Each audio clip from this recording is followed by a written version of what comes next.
Good morning, good afternoon in Europe, good evening in the Middle East and Asia. My name is Jonathan Elkind. I'm a senior research scholar with the Center on Global Energy Policy at Columbia University. Thank you all very much for joining us today for this webinar dedicated to the issue of energy sector investment. Today, we will focus on a new report from the premier international institution looking at energy issues around our globe, the International Energy Agency. The report comes at an important moment as countries around the globe seek to deal with the massive impacts of the coronavirus. It comes also as the United States passes a most somber milestone that it would be wrong for us not to note. 100,000 of our fellow citizens by now have died from COVID-19.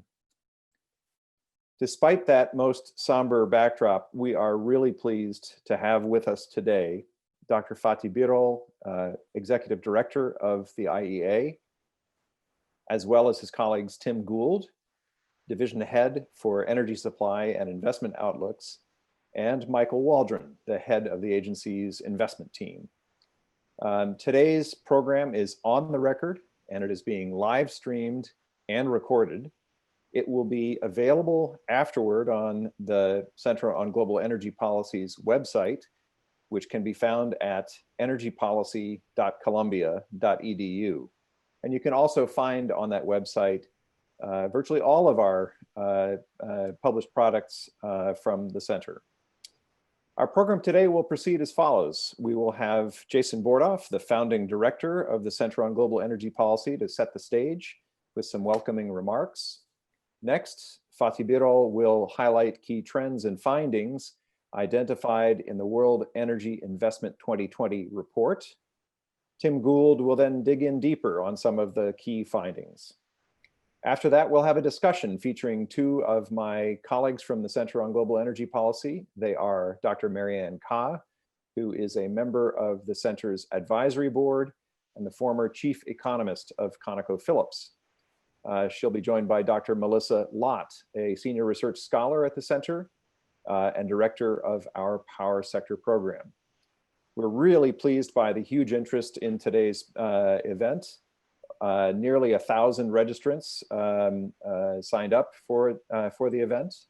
That certainly speaks both to the timeliness of IEA's work and the high esteem in which the IEA team is held.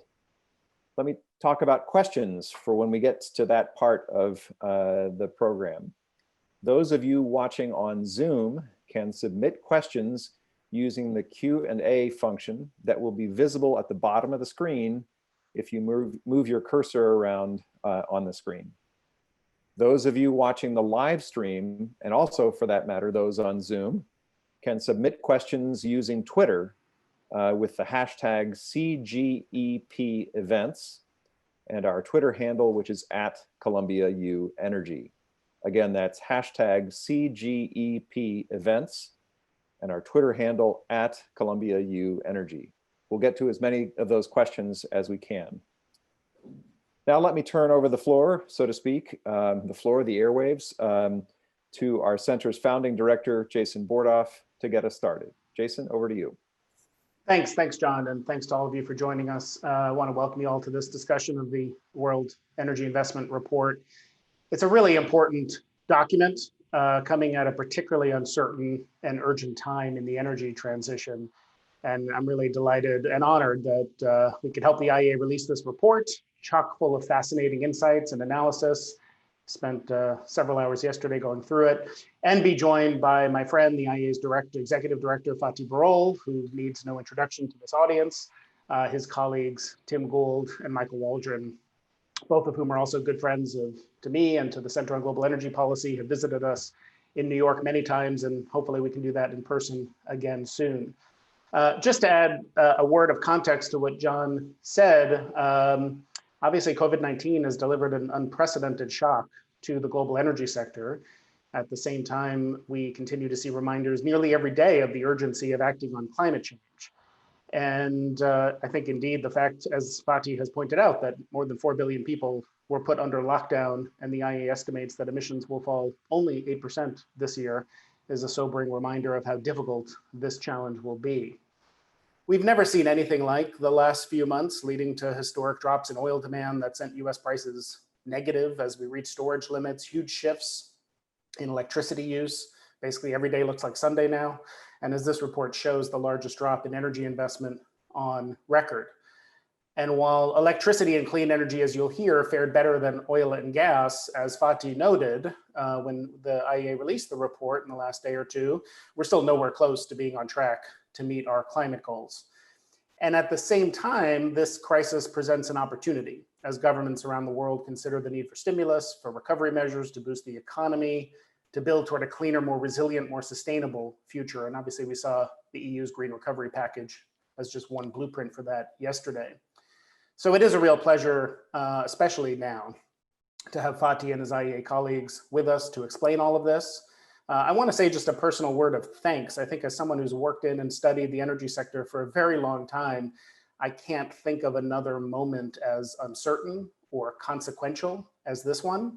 The stakes are very high, and making smart decisions today about how we respond to this crisis depends critically on understanding it with good and reliable data. And more than that, leadership that helps us focus on what really matters to move the needle on emissions and for other priorities.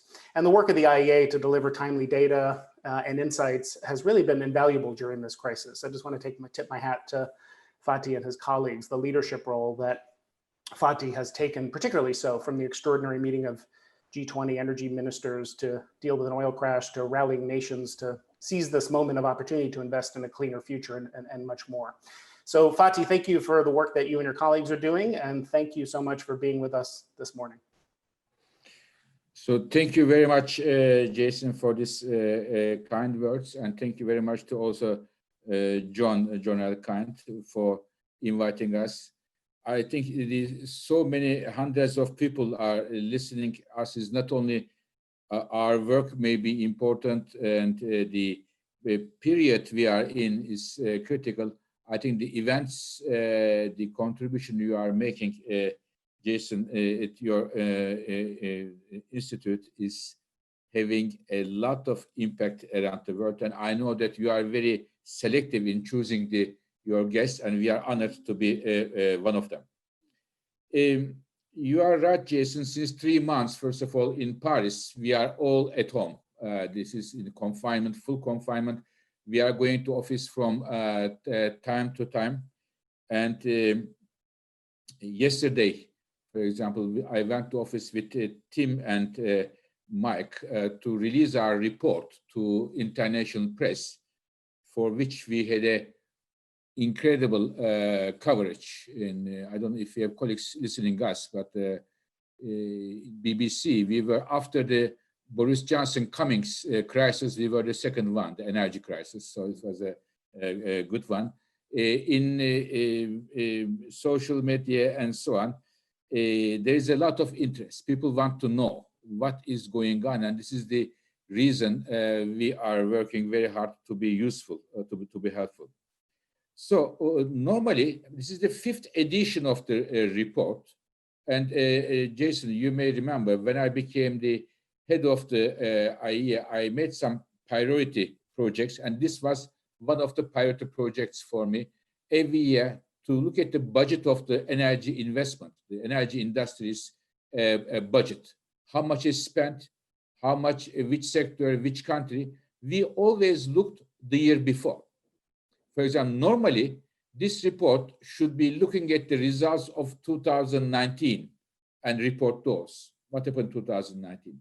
But I asked Tim, Mike, and several colleagues in the IEA, 2019 is about 100 years ago for the energy industry. Let's look at the 2020. And they made a heroic work. We have now numbers for 2020, investment numbers, but this is very important. Until mid-May, we have all the real-time data, the investments FIDs made. So country by country, sector by sector, until mid-May, this is the data, projects which have the under construction, and also the investments are made. After May, rest of the year is based on the company plans, our discussions with industry, and the several colleagues in the IEA, experts, oil, gas, electricity contributed to that. Now, what is the result? First result, in my view, and I will give you 5 or 6, and I will leave it to the Tim and Mike to continue. We see the largest drop of global energy investments in the history, about 20%, or as some journalists call it an astonishing $400 billion decline in the global energy industry. And this is, of course, this compares with the beginning of the year. We were expecting 2% growth in investments, and we end up with 20% decline, to put the things in a context. This affects the entire energy sector. But if I can say a few words with some sectors, first of all, oil and gas in industry, it is going to fall about 1/3. It is even worse than the 2014-15 period, a big drop there. And within the oil and gas, the biggest hit is on shale oil. The biggest hit is on shale oil. It is going to decline, we believe, this year compared to last year about 50%, 50%. And we see that the appetite from the finance industry is drying up for the shale investments. Having said that, I think there is a lot of discussion about the future of shale. I don't want to go there now, but there's a big drop. But in my view, to write the obituary of shale is far too early, as some people do. Now, from oil, I go to clean energy. We look at the clean energy investments one by one, but if I put them together, renewables, energy efficiency, batteries, and so on, all of them together, they also decline about 11%. Much less than oil, but still declines. And this is, when we look at our climate targets, this current level of investments need to be more than doubled in order to reach our climate targets.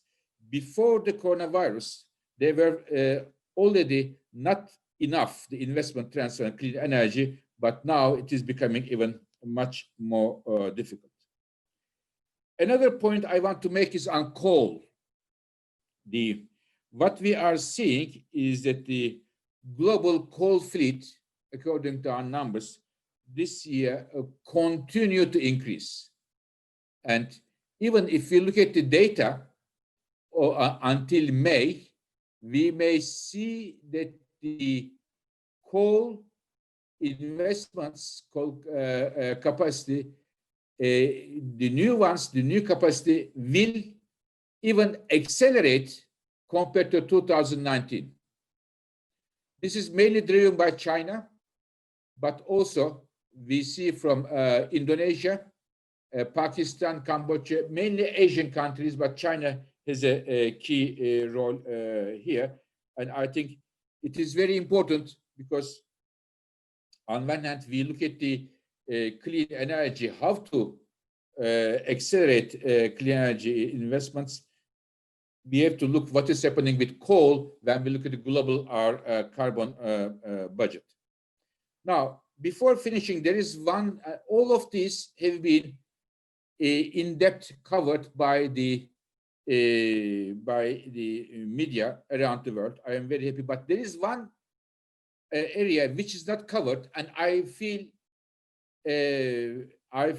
very, how shall I say, I don't feel comfortable not to mention this here.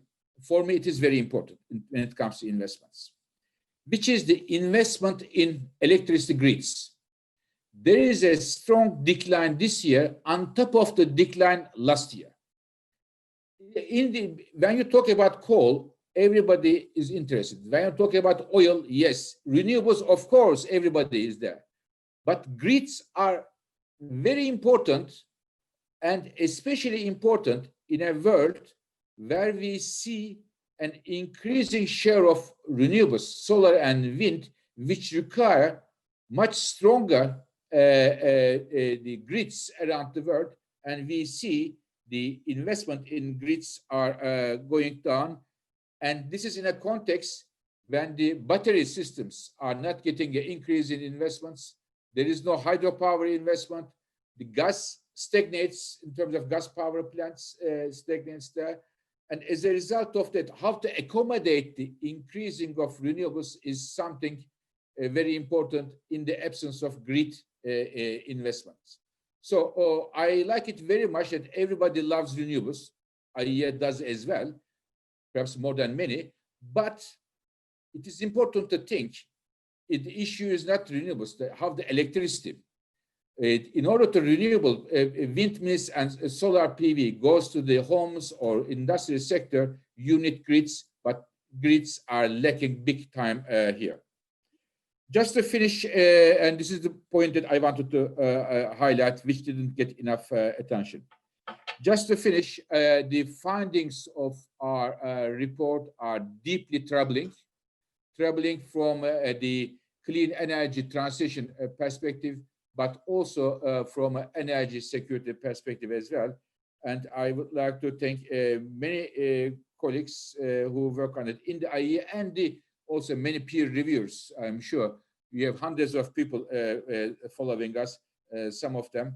And I will be very happy to get if you have any questions or comments now or later. Thank you very much, Jason. Thank you very much, John.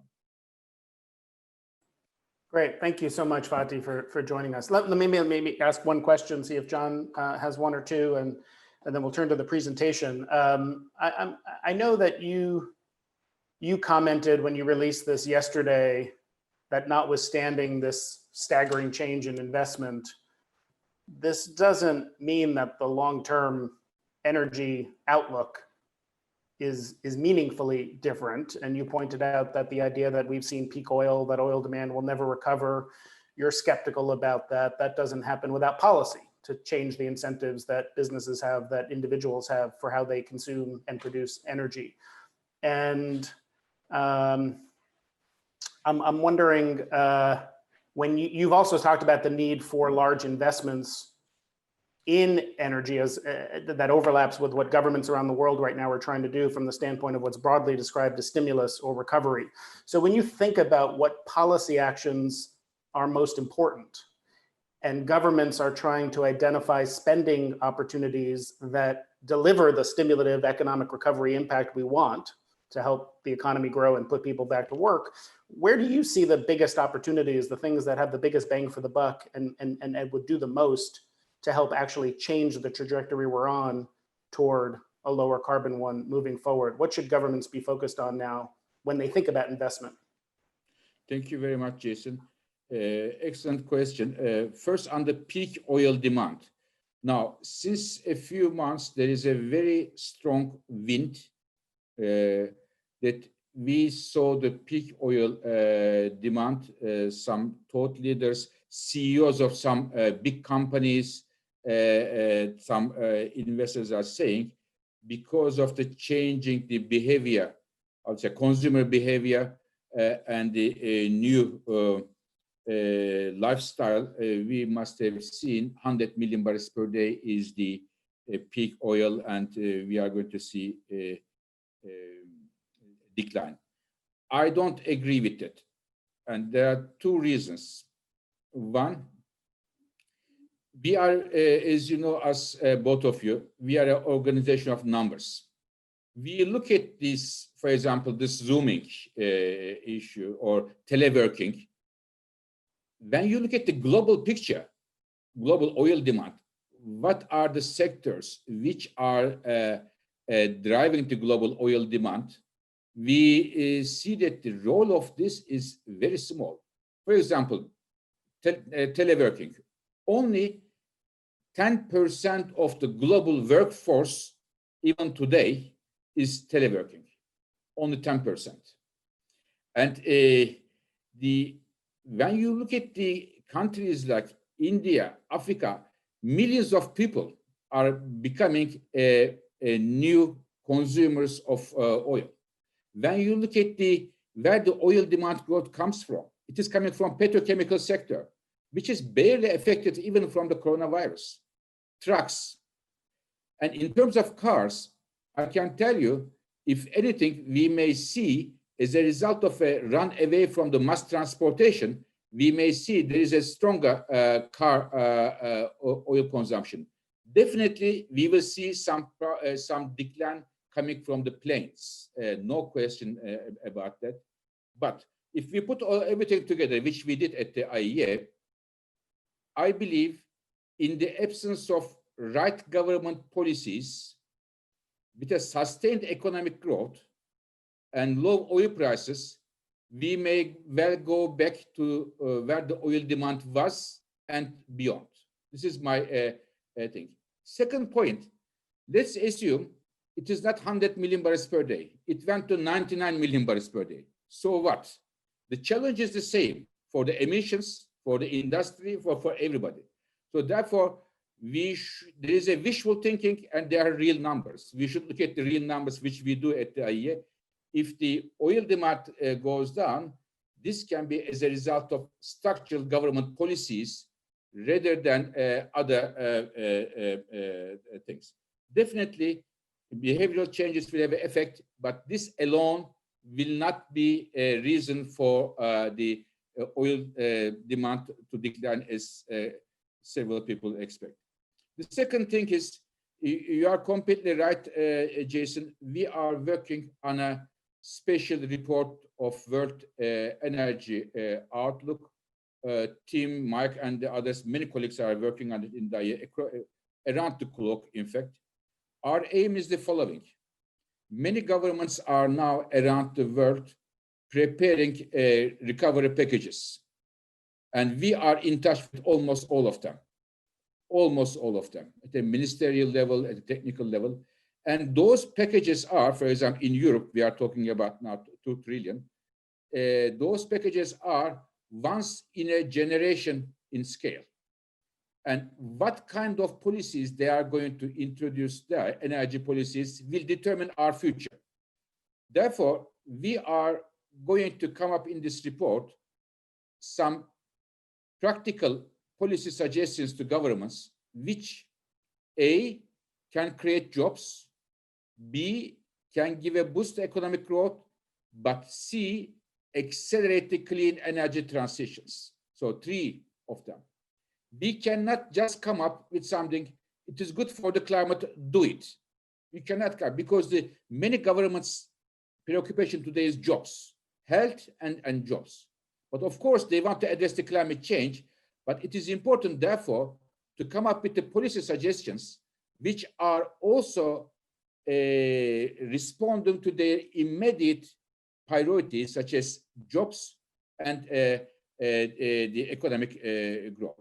What are those? If I can give a couple of examples, by far, it is energy efficiency. Energy efficiency is a major job creation. And Jason, you were, you know very well when you were in the administration, there were, after the 2008 financial crisis, there was an energy efficiency push. And now Europe is, as the IEA has suggested as well, Europe is working on a major master plan on building renovation, which will create thousands of jobs for the construction sector and multiply by the sectors which are helping the construction sector and will reduce the emissions. This is one. Second area is the renewable energies, especially solar and wind. And both of these two have the legal and institutional basis anyways. You don't need to create from the scratch, and this can be extended. Final point here I wanted to say, the emission, why we are pushing these policies, because the emission decline, what you mentioned in the beginning, Jason, very, of course, numbers are good. The emission decline this year erases the emission increase in the last 10 years, but this may increase, rebound very quickly, as we have seen in the past. So therefore, it is very important to a sustainable recovery. And IEA is making this report on 18th of June. If you invite us again, give us the opportunity, we will be very happy to tell you and your colleagues what kind of measures governments need to take. But once again, help the job creation, economic growth, and the clean energy transition. And one has to not to say by words, we are going to prove by numbers in an analytical, deep analytical sense, how much jobs, which energy policy will create, and what is the value added for the economy. We are working with the IMF and the others to look at these things. So just in a big nutshell, I wanted to give you this response. Fatih, thank you very much. And we very much hope that you will stay as long as you can. We know you have a lot of calls on your time, but let us now shift, please, over to you, Tim Gould, for a bit more of an in-depth look at some of the findings in the report, and then we'll go from there. So Tim, over to you. Well, thank you very much, John. Thank you, Jason, and I'm very grateful also to Melissa and to Marianne for agreeing to step in as panelists today. It's a huge pleasure to be able to talk through some of our findings on this report. Our executive director has covered some of this ground already, so I won't dwell on areas that are already well covered. I mean, he certainly talked about where we are relative to those expectations when companies put together their thinking for investment in 2020. This is roughly where they were in aggregate, in our view. And this is where we ended up. That 20% decline, that almost $400 billion in our estimation that will not be spent on new energy supply projects or energy efficiency improvements this year. And that is as a result of the crisis. Now, we have done a regional breakdown. It won't surprise you to know that countries and regions with large domestic oil and gas industries tend to have the largest declines, but everywhere is affected. Where do these cuts in investment come from? There's two key directions. One is just that practical disruption to investment activity caused by lockdowns and restrictions on the movement of people and goods. All of that's contributing to project delays, procurement schedule delays, and completion dates that are being pushed out into the future. And the second thing is that companies with weakened balance sheets and more uncertainty over demand are simply cutting back on planned capital expenditure. There's simply much less money flowing into the energy sector this year because of lower consumption, lower prices, and a phenomenon that we see in the electricity sector, a rise in non-payment, whether that's due to financial strains on households or in some cases more formal payment moratoria. And this on the left-hand side of the screen is a picture of what all the world's consumers, whether that's individuals or companies, what they spend on energy over the year. And you can see that in a normal environment, some 90% of our energy bills are from oil and electricity. But if I click to hit those 2020 numbers for oil and electricity, you can see that consumer spending is plunging. The collapse is particularly visible for oil. That's already a fall of around $1 trillion in oil-related spending this year by consumers. And what you can also see is that for the first time, the amount spent by consumers on oil in 2020 is set to fall below the amount spent on electricity. And all of this is affecting energy-related revenues to governments, particularly dramatic implications for those major oil exporting countries that depend heavily on oil sales for income. But it's also, of course, affecting the cash flow to companies in many parts of the energy sector, and the impacts are very visible in the first quarter reporting for this year. This is a breakdown then of that $400 billion reduction. By sector, you can see that the large portion of that is in oil and gas supply, but no sector escapes. It's been a bit of a roller coaster for oil and gas investment over the last 10 years. but you can see it's almost all downhill since 2014. And you can compare that with the relative stability of investment in the electricity sector. So as recently as 2014, investment in oil and gas supply was around 50% higher than in the power sector, but now 25% below. Of course, oil and gas spending is that much more prone to traditional commodity cycles, and that's visible here. But there's more to it than that. Investment in the electricity sector, which has been ahead of oil and gas now for 5 years, also reflects the fact that growth in electricity demand has consistently outpaced overall energy demand. This looks like a rosy picture for the power sector, but we shouldn't overstate that.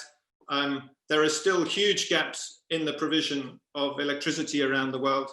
Just to take one example, I mean, we released this World Energy Investment yesterday, but this morning we also released a joint report that we update every year, tracking progress towards the Sustainable Development Goal number 7, which is the main energy-related sustainable development goal, and it includes the aim to achieve universal access to affordable, reliable, sustainable, modern energy and electricity by 2030. So this is a tracking effort that we do together with the World Bank and IRENA, UN, WHO, and it shows that the latest numbers are for pre-crisis, still almost 800 million people around the world without access to electricity, many more prone to regular blackouts and interruptions to supply. And you can well imagine that the impacts of today's crisis on many developing economies are going to affect the speed of progress towards achieving those SDG goals. We'll come back to the power sector in a minute, but first, a few words on oil and gas. This figure shows the stark cuts in upstream spending plans for 2020 made by a range of oil and gas companies. And they're visible across the board, from the majors to the national oil companies and others. And as our executive director mentioned, they've been particularly stark, particularly hard in the shale sector, the onshore sector in the United States. The funds available to some national oil companies, though, I mean, we shouldn't underestimate what it means when a company like Sonatrach has its investment budget cut in half, as was the case this year. And the other sector that I think has been particularly badly affected are those companies that provide services and supplies to the oil and gas industry. You'll have seen multiple announcements of layoffs from the services sector. And one other thing to highlight is that there's a big difference between what's happening this year and the aftermath of the last plunge in oil and gas, in oil prices in the latter part of 2014 and into 2015. Back then, a large part of those cuts in expenditure were absorbed to a degree by a real effort to achieve increased efficiencies in project design, in all sorts of areas of the supply chain. But the scope for further efficiencies is much more limited today. And there was one industry executive compared what he's trying to do to now to sort of squeezing water from a dry towel. And what that means is that the cuts in expenditure that you're seeing on this chart are feeding much more directly through to cuts in activity. It's not just an upstream story. The effects are being really felt in the midstream as well and downstream areas. There's been a sort of dramatic feast to famine in the final investment decisions for new LNG liquefaction facilities, for example. 2019, a record year for FIDs in the US, in Africa, Mozambique, in Russia, elsewhere. And we expect that number will plunge this year to 0. So what are the implications of those kinds of cuts for the oil and gas outlook? We need to remember that the effects of today's crisis on demand and markets are quite near-term, immediate even. But the nature of investments is that those decisions taken today will only really be felt after a few years. So they come with quite a significant time lag. And as such, there is a possibility that today's cutbacks lead to a new energy price cycle. And I just want to illustrate that with reference to oil markets. So you see on the left-hand side of the screen, the reduction in upstream spending from the initial expectations to where we think we're going to end up. And this is then the resulting change on output in 2025. That's slightly over 2 million barrels per day. But supposing this wasn't just a one-year phenomenon, and there are indications already that there's going to be lower spending well into 2021 for many companies. What if, you know, that gap between those initial expectations and where we're ending up in 2020 was extended through all the way to 2025? In that case, I mean, you'd have a reduction in 2025 supply versus the sort of previously expected levels of almost 9 million barrels a day. And that's indicative, but it shows how this could lead to tighter markets, especially if, as the executive director was saying, demand starts to move back towards its pre-crisis trajectory. Now, onto the power sector, slightly less dramatic numbers, but certainly reasons for concern in a sector that's central to strategies for economic development and energy transitions. So between 2019 and 2020, roughly $80 billion fall in anticipated investment. That's a record 10% drop. I'm showing on the left-hand side of the screen the comparison with 2015, and I wanted to break that down into the way that those changes have emerged over time. I mean, you can see a much more dramatic shift in 2020. But what's interesting, at least from our perspective, is that some of those 2020 effects are continuation of trends that we've seen for some time. So that's true for coal-fired power. But some of those 2020 impacts are trend breaks. So we hadn't seen them before now, and that's certainly the case for gas-fired power, but also for renewables. But I would also like to draw your attention to the grey part of that column. I mean, that's the spending on grids, on electricity networks, that are the backbone of today's power systems, and they become even more important in energy transitions. I mean, this very much picks up the point that the executive director was making. Worldwide spending on grids, it's been declining in a number of countries in recent years, especially in emerging economies, set to fall again in 2020 by around 9%. So there are some warning signs here. Tomorrow's power systems have to remain reliable, even as they are transformed by the rise of clean energy technologies. A word on coal. We're changing what we're representing here. This is no longer financial flows, but this is the final investment decision. So the point at which new coal-fired power is approved in each year. And so the vertical axis shows gigawatts of capacity. These approvals fell for the fourth straight year in 2019, down to the lowest level since 1980. But pay attention to the data from the first quarter of this year. Already in the first 3 months of 2020, well over 10 gigawatts of new capacity got the green light. It's mainly in China, but not exclusively in China. So these approvals are running in 2020, in the first quarter of the year, at roughly twice the pace, or even higher than twice the pace as they did in 2019 as a whole. So how did these investment trends in 2020 stack up against the urgent challenge to bring down global emissions? What you're looking at here is all of the elements of investment in clean energy technologies. So renewables in the power sector and transport and heat, nuclear, energy efficiency, battery storage, carbon capture, utilization and storage as well. Now, you might imagine that since we're looking at a time period since the Paris Agreement was concluded, that you would see an uptick in spending in these areas, but it's been remarkably stable at around $600 billion US dollars a year. Now, the picture in practice is better than this, because the cost declines that we're all aware of in technologies like solar PV and wind means that each of those dollars is working harder the further you move across the screen to the right. So you buy a lot more new capacity with every dollar that you spend. That's why this picture is still associated with a steady increase in deployment for some key technologies. But these overall amount of spending is still a long way below what we think would be necessary to put the world on a path consistent with global climate goals. It would need to more than double over the next 10 years. And even though the share of clean energy and efficiency in the total is jumped up a bit this year, and that's only because the rest of the energy spending or energy investment has taken such a hard hit.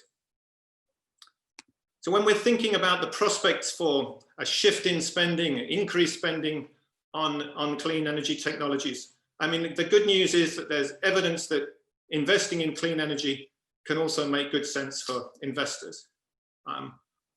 We released a joint analysis with Imperial College in London it's a separate paper accompanying the World Energy Investment. It shows that portfolios based on renewables have delivered better financial returns with lower volatility compared with those based on fossil fuel supply. That's true over the last 5 years.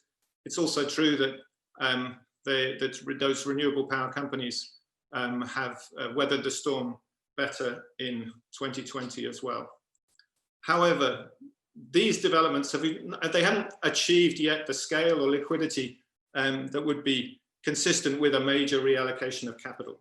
So most of the time, relatively small market capitalization of many clean energy companies means that it's still difficult for some large investors to get into the sector. Finally, a word on some pathways out of this investment slump and the crucial role of governments. The picture that we described today brings a number of risks, many of which could slow down the structural transformation of the energy sector. Many energy companies will emerge with significantly weaker balance sheets, and they could rein in their investment plans as a result. Corporates inside and outside the energy sector may hesitate or downsize that power purchase agreements that they were planning for renewable electricity, or limit their R&D in improved technologies. And that entrepreneur or startup that has that great new idea may find it just that much more difficult to find venture capital than before. Indeed, it's true at household level as well. With household budget strain, we may postpone that investment in a new, more efficient water heater, or we may think twice before we invest in rooftop solar or switch over to an EV. Especially, of course, while oil and gas prices remain low. So in all of these areas, the actions that governments take will be crucial to mitigate these emerging risks. And that's why the IEA is putting such a high priority, as Dr. Barol mentioned, on integrating energy and sustainability into recovery strategies. But let's also remember that the starting points, they vary widely across different parts of the global economy. Some governments have much more fiscal space than others. But there's also this diversity of actors in the energy sector, depending on which country you're talking about. And what we looked at here was the shares of state versus private actors in energy investments by sector in 2019. And what you'll see is that state-owned enterprises account for well over half of energy investment in developing economies, less than 10% elsewhere. You'll see that the figure that they vary, but the lowest share of state-owned energy investments is in renewables, where, with the exception of hydropower, it's really private actors taking the lead. But here too, many renewable projects rely on incentives set by governments and also on sales to those state-owned entities. So the pathways out of this crisis, especially in the developing world, depend not only on governments, but also on the financial sustainability and strategic choices of these state-owned enterprises. And with that, I'll just move to some concluding thoughts. I'll be very brief here, since it might be useful just to keep these up on the screen for a second. But it's the largest drop in global energy investment in history. Every major sector affected, particularly the oil and gas industry. electricity grids have been the backbone of energy systems during lockdown. But we are concerned about the drop in spending on networks and on flexible resources in terms of the security of future power systems. Clean energy investment has been relatively resilient, especially for utility scale renewables projects. I mean, rooftop distributed solar has been much harder hit, but it remains far below the levels required to achieve a lasting reduction in global emissions. And finally, this point on the response of policymakers. There's no single pathway out of this investment slump, but what governments do, and to the extent to which these energy and sustainability concerns are integrated into their recovery strategies, will be critical. And with that, John, I think I'll pass it back over to you. Thanks very much indeed. Tim, thank you so much for that very rich set of comments. Really appreciate that. Just before I pass over to Marianne for her observations, a couple of quick housekeeping points. There have been questions coming in as to whether your slides would be publicly available. Is it correct that they are already on the IEA website at present? Yeah, that's right. So you can find them on the IEA website. I mean, I'd be happy to make them available through CGP as well. Okay, great. And the second quick question, which came from an anonymous attendee, was, I thought, worth getting out onto the table now. What is considered the power sector? Does that include renewables? Yes. So it's all generation technologies. It's all aspects of that fixed infrastructure, so spending on transmission, distribution systems. We include there also power-related battery storage. It would include also any investment in carbon capture, utilization, storage, to the extent that it's attached to power systems. Although that's a very small number right now. Right, but not necessarily all renewables are in the power sector, but all of those renewables that are in the power sector are part of what you were talking about in discussing the power sector. Is that correct? That's absolutely right. So the renewables outside the power sector, that's things like solar water heaters, that's biofuels in transport, and those are considered separate from the renewables in power. Okay, very good. Tim, thank you very much for that. I'll now ask Marianne Kah and Melissa Lott and Michael Waldron to come back into video land with us. And first, we'll go to Marianne for a couple of your observations about the World Energy Investment 2020 report. Marianne, over to you. Thank you. First, I want to thank Tim for his insightful and sobering presentation. And I appreciate the opportunity to comment on the report, which I think did a fantastic job of addressing the additional challenges brought by COVID-19. Very brave to do that when you're right in the middle of it. And having spent years doing forecasts, I really understand that, so thank you. The report, just a reminder that the report talks about what happens to the global economy and investment if we have additional waves of the virus. So we ought to, as horrible as the results look in the report, we ought to keep in mind that it may be worse than that. And I just don't want the public to lose sight of that. But I wanted to focus on the concern about insufficient investment in oil and gas during the long transition to a lower carbon energy world. There's a belief in certain circles that no one needs to invest in oil and gas anymore. Obviously, the IEA does not believe that, but I've heard that view stated. But even in the IEA's sustainable development scenario, oil and gas are projected to be more than half of energy demand in 2040. Upstream oil and gas, as the IEA points out, are unique in that you lose about 6 to 8% of existing production, or 5 to 6 million barrels a day per year. Thus, even if there was zero demand growth, upstream oil and gas would still need the investment to replace the decline. So why does oil and gas investment matter in a clean energy transition? If it isn't an orderly transition without oil price spikes or shortages, the citizens and politicians will deprioritize climate change and focus more on energy security and the use of domestic resources, which could be coal. The report indicated that the annual investment in oil supply in 2019 was barely sufficient to meet the growth rate needed in the IEA Sustainable Development Scenario. Of course, the 2020 investment level, down by a third, would leave an oil supply gap by 2030, or more realistically, higher prices to curb demand. So a number of factors are contributing to future underinvestment, particularly in oil, most of which were mentioned by the report. Investors are spurning the oil industry due to historically weak returns and the high debt levels in some companies.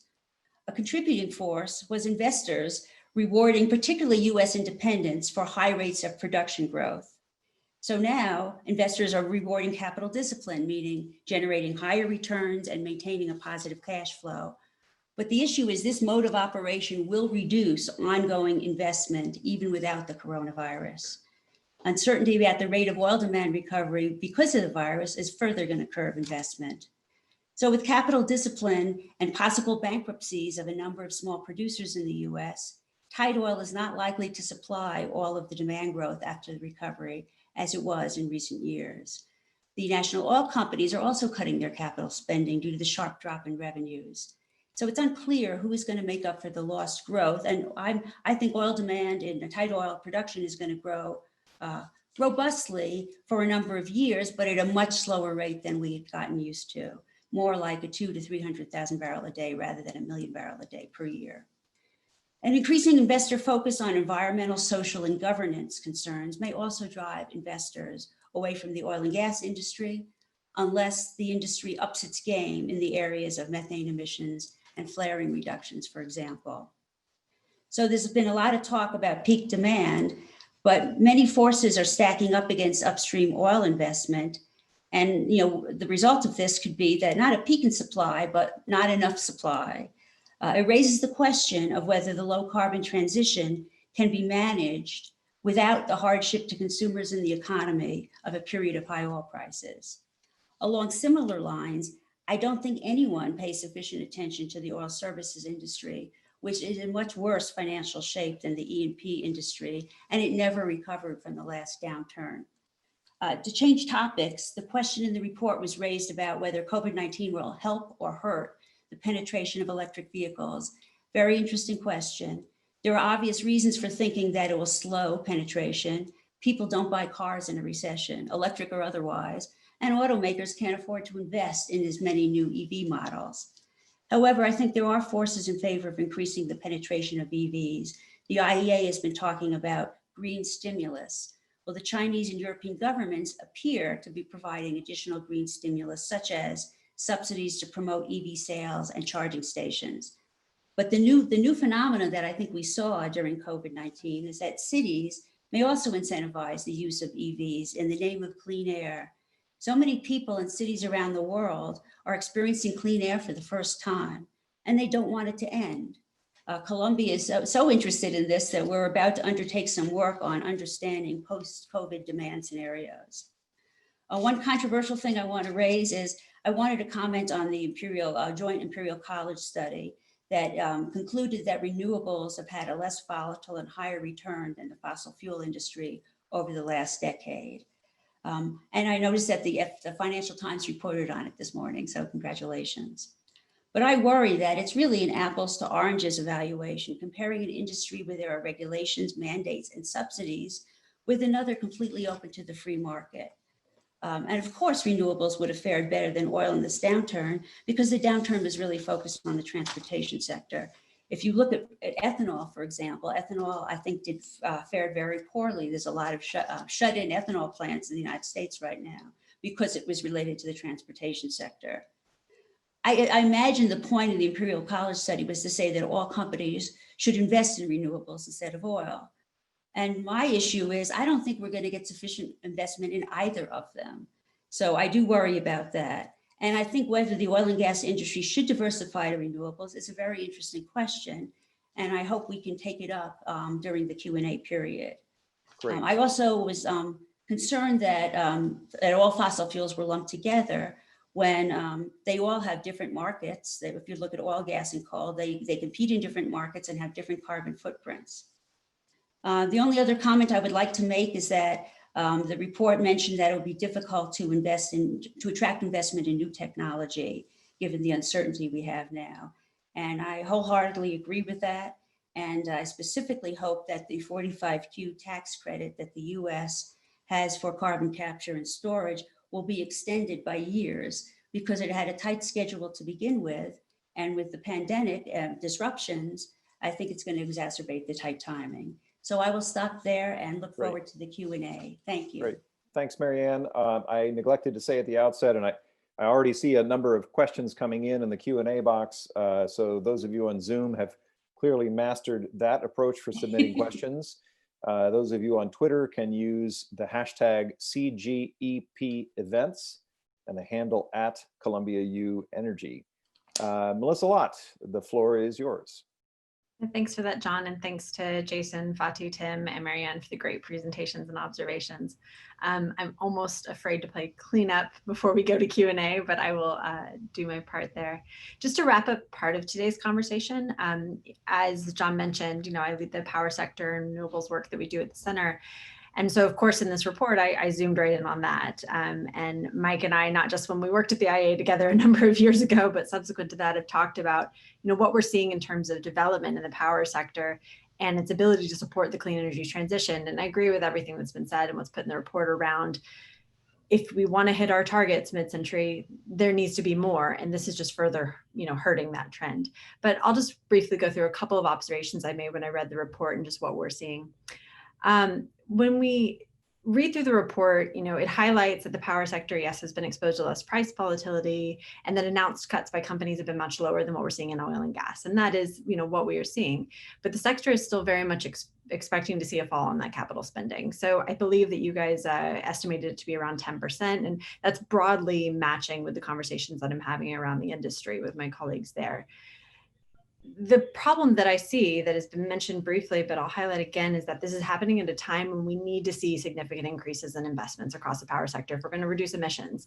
And beyond that, just achieve some of our basic sustainability goals, including those millions and millions of people, Tim, that you mentioned, who don't have access to modern energy services. So not just Paris, but our sustainable development goals as well. On the supply side, the ability of many entities to invest in new generation technologies is weaker now than it was before, at a time when, again, we need to accelerate. And so very rightly, you guys flag in your report that state-owned enterprises have been particularly hard hit. Many of them were already under financial pressures and stress, and they're now facing additional pressures that are having them make some tough decisions. But I also want to highlight and kind of reinforce the message that even in high-income countries that are pursuing an array of renewables targets or climate change mitigation targets, et cetera, these downward price trends that we're seeing as a result of depressed demand, as well as shifts in demand patterns, both in time and geographically, even within countries. I know we're seeing shifts in the United States as people move away from cities, go to second homes or move in with parents, et cetera. These types of things are creating a lot of uncertainty. And what does uncertainty do? It slows down action. And this is not what we need to be seeing if we want to achieve the goals that we've set for ourselves. While we expect utility scale renewable power projects will fare a bit better than fossil fuel power, these projects, even those that have entered the construction phase, are facing challenges across the supply chain, including through the workforce that is needed to get the steel in the ground. They will not be spared the impacts of the ongoing crisis just because they were already underway, unless we have significant policy action. I know in the United States, we've already seen a flag that I believe y'all mentioned at some point in the report around extending the timeframes allowed for different projects that had come under safe harbor rules and the tax credits that are extended here in this country to actually give them more time, because the delays they're facing and the worries they're facing, it's not their own making. This is a global issue that's going on that's affecting them. So we're seeing some indication that action, people are willing to make action, the governments are, but it's not enough yet. On the transmission and distribution side, Tim, I can't echo your message hard enough around if we want to have this grid be the backbone of an energy transition, or just a strong backbone to ensure continued reliability of supply of electricity, that flexibility and resiliency investments, they were already lagging, and the trend seems poised to, break. So we're not even just going to see continued down, but we're going to see this break step in the trend. And if we look at any scenario, pick the IEA scenarios about reaching mid-century decarbonization goals, pick your favorite in your country, Asia Pacific Energy Research Center, et cetera, they all say two things. If we want to achieve practically and affordably a decarbonization scenario, we have to increase electrification, so the proportion of demand that is met using electricity, and we need to decarbonize that electricity. And if we don't have a strong and flexible backbone behind that, the grid, we're just going to struggle to reach these targets. I'm sitting in Texas today, and I think Texas has largely followed the model of Kevin Costner in Field of Dreams. If you build it, they will come. And you know what? It did. And this is showing what can happen when we do invest in these grids and allow them to be these strong and flexible backbones. And then I'll wrap up by just mentioning a couple things on the demand side. We are seeing just widespread stress on this. Not only are we seeing this depressed demand for distributed generation resources, and y'all highlight particular impacts for distributed solar, which, absolutely, as we look to button up our pocketbooks and stem our optional spending, that's one that just goes out the door. But we're also seeing in many economies deep concern on how or if customers are going to be able to pay their power bills, which in the end has huge impacts throughout the system and is contributing to a lot of uncertainty. In the United States and other high-income economies, utilities are largely putting a moratorium on disconnecting residential customers as one example, not cutting them off for their electricity at a time when we're really depending on it as we stay at home more. And that's very right.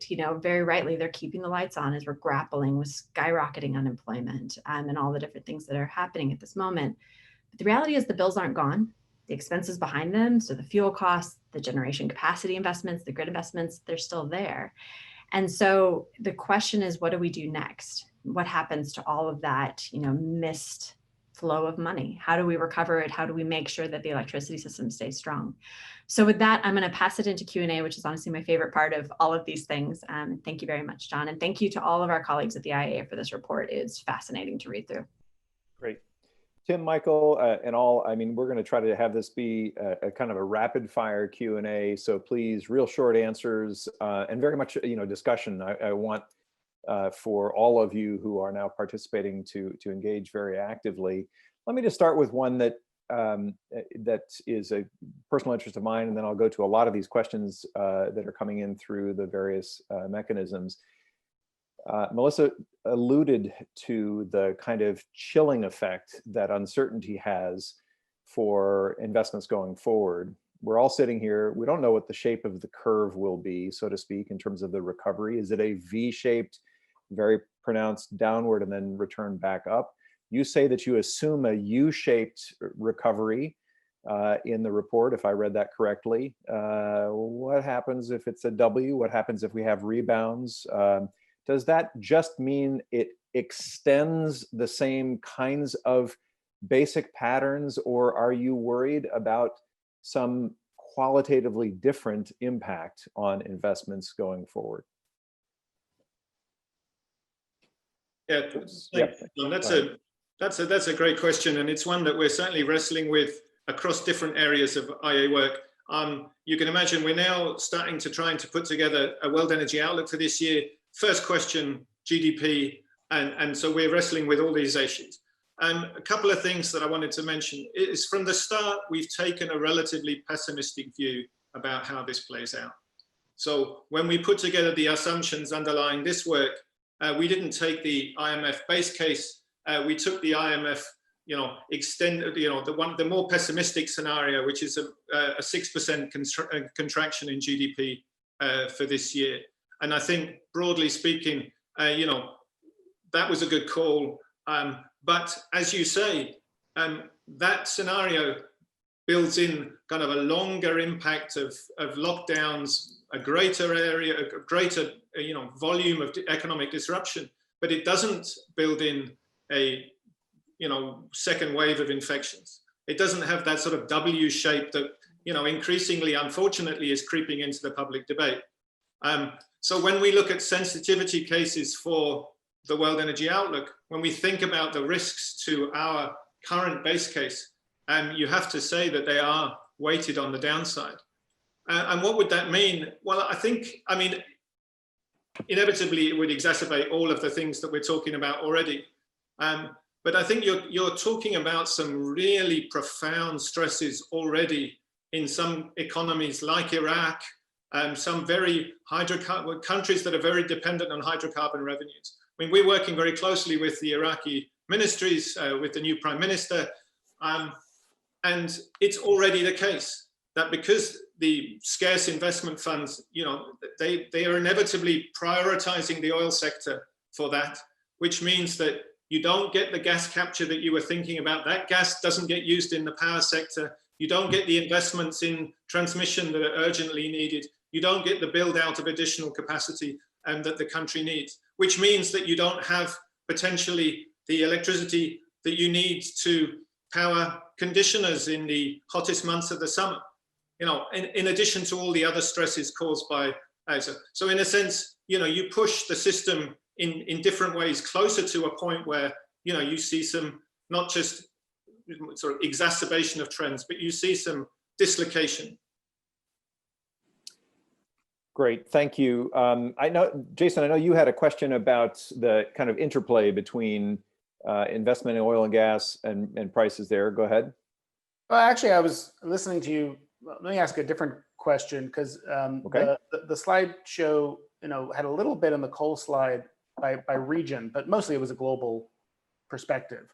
And so I was just like, since you do this excellent report, and then you also spend your time thinking about the outlook, I'm going to ask you to like shift from one to the other and talk about how the insights from this investment report affect or might change the outlook, particularly by region. So we have a report coming out soon by our colleague Kevin Tu, who used to be with you at the IEA, and about what COVID-19 is doing to China, and China, of course, being one of the most important countries for the energy outlook. And I think he raises concerns about the degree to which the backdrop of rising anxieties over economic growth and energy security might cause some of the climate ambitions in China to become more politically challenging. So when you look, your annual outlook tells us where we should be focused for the growth in emissions, and most of that is not the OECD.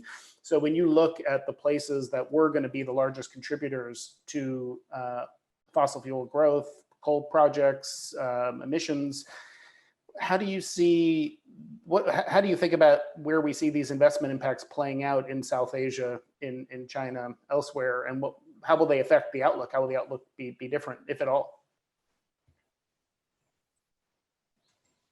I mean, thanks for that, Jason. I mean, it's of course we're going to come back to all of those issues a bit later in the year, but just some orientation on the way that we're looking at some of these things. In broad terms, you know, in an environment that Melissa was talking about, great uncertainty, by and large, you're going to shy away from projects that tie up large amounts of capital for a long time. You're going to shy away from those big capital intensive investments. They're going to become much more difficult. So you're looking for stuff that has a relatively short investment cycle that delivers good value for money. And one big difference between where we are today and where we were, you know, 2008, 2009, is that when you look for the cheapest option to put new generation capacity in place, you know, very often you're talking about a renewable technology. And moreover, you know, those kinds of projects can deliver relatively quickly.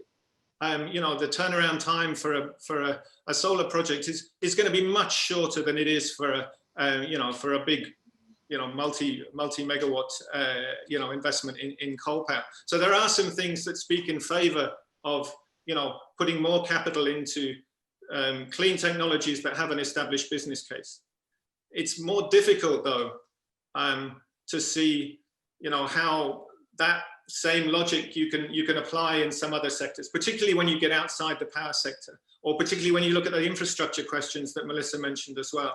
You know, when you need to scale up low carbon fuels, you know, as Marianne very rightly pointed out, you know, ethanol producers have been very hard hit by this crisis. Normally they're protected by those mandates, but when demand declines, you know, you've seen production shut-ins in biofuels facilities in many parts of the world. And so some of the difficult stuff becomes that much more difficult. Maybe Mike wants to add a few points on that as well. Yeah, sure. I mean, maybe giving a bit of a caveat to some of what Tim said is some of the drivers for clean energy investment or switching to clean energy. I mean, if we think about some of the sort of near-term priorities in developing countries, it's really focused around local economic development, shoring up SOEs, et cetera. The sort of traditional levers for them to do that has been through investing in fossil fuels, particularly investing in coal power, which in China and some other places of the world, it's oftentimes provincial level economic drivers which are doing this. Another factor that also can be a factor that developing countries need to take into place is many of them have very robust demand expectations or robust planning, power planning for very high demand, sometimes more than has been delivered in the past. So in a number of countries and a number of regions around the world, this has actually resulted in overcapacity for gas-fired power plants, for coal-fired power plants, for fossil fuels in general. So this is another sort of reform factor that will determine the way forward. And then the last piece I would add, which hasn't been emphasized so much, is the aspect of the financing. When we look at the final investment decisions for coal power, we find that about 60% of them are coming from state-backed entities, including state-owned enterprises, but also including export credit agencies, development banks. These are mostly based in Asia, but there's still, despite all the sort of divestment movements we're seeing around the world, there's still a notable chunk of public finance that's going in to support these plants. Great, Michael. I'm not going to let you surrender the mic, so to speak. We have a question from Twitter that I want to ask you to dig into more in relation to grid investments. So yesterday, we saw the announcement of the proposal for recovery in the EU. Could you just comment, either in the EU context or anywhere else, are we seeing stimulus-related investments that can help to materially address that need for increased investment in grids? Well, we're not seeing stimulus-related investments yet, but there is the prospect of that. I mean, particularly on the back of the European announcement over the past day. Maybe what I could do is give a bit of a short overview of 4 key regions that we see for grids and what's been going on. The first is bullet version. Absolutely. First is the United States. We've actually seen very good growth in grids there in recent years, buoyed by utility and regulator support for resiliency and reliability. This has been the largest growth we've seen globally. Of course, there's risks, and like Melissa said, because of the general decline in capex that we're seeing in power companies, that this is going to decline this year. In Europe, actually, the trend has been rather flat for grids. So Europe has high ambitions to integrate renewables, but also to electrify the economy through more electric vehicles, heat pumps, etc. One mitigating factor we've seen in Europe is the uptake of digital technologies. So things like smart grids, automation, EV charging. It's also the same in the US. But nevertheless, the grid investment needs in Europe are quite high. And it's the case that things like renewables and electric vehicles can move at a much faster pace than new transmission investments. China as well, we've seen a decline in grid investments the past few years. There's some evidence that China was actually overbuilding, but that this year State Grid has put out some increased guidance that may support grid investments. And then in India, the grid investments is really tied to the situation of the distribution companies, where even though transmission has expanded quite rapidly, the distribution companies and the sort of financial performance there is a laggard in terms of integrating renewables, but also functioning as creditworthy off-takers for them. That's great. Let me bring up a topic that Marianne alluded to, which is the increasing focus from the ESG-oriented investors on practices in the oil and gas industry. Do you see this, that trend, which predated the coronavirus, clearly, now being reinforced in a way that fundamentally alters the playing field for oil and gas investment going forward? Obviously, this is a dynamic thing where you can end up then with price increases that pull in more investment. But how do you see this? And Marianne, maybe you may want to come in with a comment after a response. Tim, over to you. I mean, I think there's certainly something to that, and I mean, it was alluded to as well. I mean, the focus on methane leaks along the value chain, as well as various other aspects of environmental performance. I mean, we released a report earlier this year looking at what impacts energy transitions might have for oil and gas industries, and there are multiple aspects to that, and of course there are very different types of company. But there are some common elements. And again, we come back to this idea that you are going to be a bit more reluctant to tie up large amounts of capital in sort of mega projects. And one interesting thing that, you know, we'd seen after 2014, 2015, that people did go for these sort of shorter investment cycle, more modular investments. But in 2019, the appetite for some really large capital investments seemed to pick up again. That was true in the Middle East, but it was also true for the big FID of LNG in Mozambique, and likewise for Arctic LNG, or the second Arctic LNG project of Novatek. And what this might do is just dampen that appetite again. So you look much more again for some small, you don't tie up too much capital, you look to limit risks wherever possible. And as Marianne was saying, a combination of these pressures that she alluded to very well, that could, in many parts of the OECD world, so North America, Europe, I mean, that could significantly constrain the amount of money going into to new oil and gas supply projects. And then that leaves the question, so who's going to put money into the sector? And there you can look around the world, and there are going to be, with relatively few exceptions, budgets are going to be tight everywhere. For NOCs, where the host governments have a massive wave of other priorities, demographic pressures to deal with, and so on. So I think that many of the questions that she raises are certainly worth, they may become a greater part of the energy conversation in a year or two's time than they are now.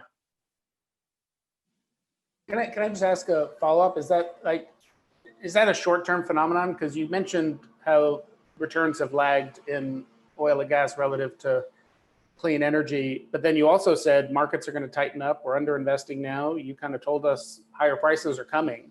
So does that just mean it takes a couple of years, but the investment is all coming back when the returns are there?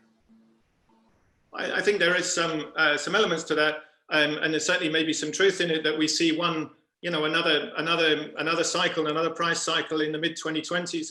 And an optimistic view of that says that if those oil and gas companies can reinforce their balance sheets over that period during that upswing, that'll mean more capital is available for some of those diversification strategies that are very prominent, at least some large oil and gas company thinking at the moment. But in the meantime, it could be a bumpy ride. I mean, there's obviously the risk of market volatility along the way, and as everyone has said, that creates uncertainty, and uncertainty then acts as a barrier for investment. And I think there's another thing that Marianne said that is very important just to bear in mind. I mean, we typically think about either investing in clean or investing in sort of fossil energy. But there's also a possibility that people might just look at the energy sector from an investor perspective and say, this whole lot seems a bit, the risks here seem higher than I can find in some other sectors of the economy. Certainly we're tracking, the share of oil, the share of energy spending as a share of GDP has sort of declined quite dramatically since 2014, 2015. So there are these indicators that as a whole, the energy sector is not stepping up to the plate, when it should be right in the forefront of the world's drive for a more sustainable system. It's kind of not there where it needs to be. If I may comment, I've been thinking about what governments can do about this issue. And it's obvious for the clean energy, like, for example, if you had a carbon price that increased till you got enough investment, there is something the government can do. But it's very uncertain if there's anything the government can do about private sector oil and gas spending. So that's, if anybody here on this panel has a view on that, what can you do? I mean, there were schemes about the Texas Railroad Commission, for example, pro-rationing, and of course that didn't pan out. But and I guess using diplomacy to put a floor on price, like the president of the U.S. and Saudi Arabia and Russia did, is one thing the government can do. But other than that, it's not clear that there's a role for the government in private sector spending. I would say, though, it'd be help if governments don't demonize the oil and gas industry and add to the negative pressure about investing in it. Let me shift gears a little bit and ask about something that is less current production or delivery of energy and more the over-the-horizon view. You make the point in the report that another area of potential impact that we're going to see is investment levels for clean energy R&D. Some of those clean energy technologies are big plays, and you think here about hydrogen, various colors, carbon capture, utilization, and sequestration, and some other technologies. Could you talk a little bit, please, about your expectations? What kind of downturn in clean energy investments can we expect to see, and what is the implication for that kind of over the horizon time frame, the 10 years from now, and so when we need to see additional cost reductions, additional technologies entering the commercial marketplace? I don't know if that's best for Michael or Tim, but at your discretion, please fire away. Maybe I can start and then hand it over to Tim to talk about more over the horizon. So in the investment report, we have a section on research and development and technology and innovation, where we look at these kind of issues. And we also look at the sort of prospects for R&D spending in 2020. And the good news is, at least from the public R&D side, is that R&D spending has been going up in recent years with a greater share towards clean energy technologies. And if we're looking at 2020, more or less government budgets would be fixed. And so the R&D expenditures expected from the government side would not necessarily be impacted now. So the worry is more in kind of the next budgetary cycle, so the years to come over 2021, 2023. We also look at corporate R&D spending, which is larger than the public R&D, and includes both the clean energy side and oil and gas companies. And there we have a chart which looks at the changes in revenues versus the changes in R&D spending in the past. So looking about a decade ago, and the implication there is that we would expect R&D spending to be less volatile than some of the cuts in capital expenditures that we've seen in different industries. And when we're looking at recent R&D trends, we've seen particular strength in things like renewables and electric mobility, and less in the kind of oil and gas sectors. And then a kind of third interesting piece in this is tracking venture capital. And there, I think, because of investor caution and capital discipline across the entire financial sector, there's the prospect for some of those deals to go down. So by and large, I mean, I think we're cautiously optimistic in terms of this type of spending relative to the capital expenditures.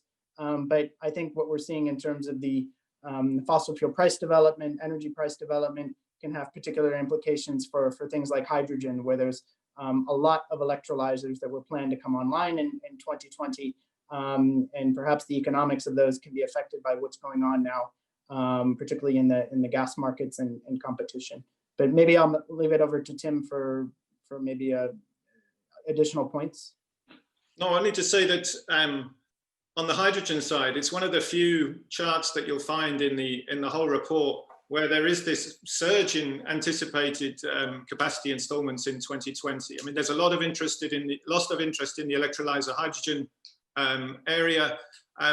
It's modular. It may be, those public-private partnerships may actually be able to target that in a more reasonable way over the next few years, compared with the very large-scale stuff like your bigger steam reforming plants for production of hydrogen, especially where there's CCUS involved. Just to take up a point that Marianne mentioned as well on CCUS, I mean, there's quite a few projects now that are queuing up, looking to take advantage of the 45Q. Now, we'll be very interested to see where they go from here. I mean, one of the questions we have is about the willingness of the people who are going to use that CO2. So, is there going to be the same demand now from the EOR projects that might have previously been earmarked as users of that CO2? But one positive sign on the CCUS side was the final investment decision taken a couple of weeks ago on the Northern Lights project in Europe. Shell, Equinor, Total, that's a large investment. Banking on that kind of public-private collaboration to ship CO2 from industrial sources and bury it off the Norwegian coast. Right. I'm going to do a something that amounts to moderator malpractice, asking a big question just as we approach the time when we need to wrap up. But we've had a conversation that has focused a great deal on the perspective of what's happening in the United States, North America, Europe.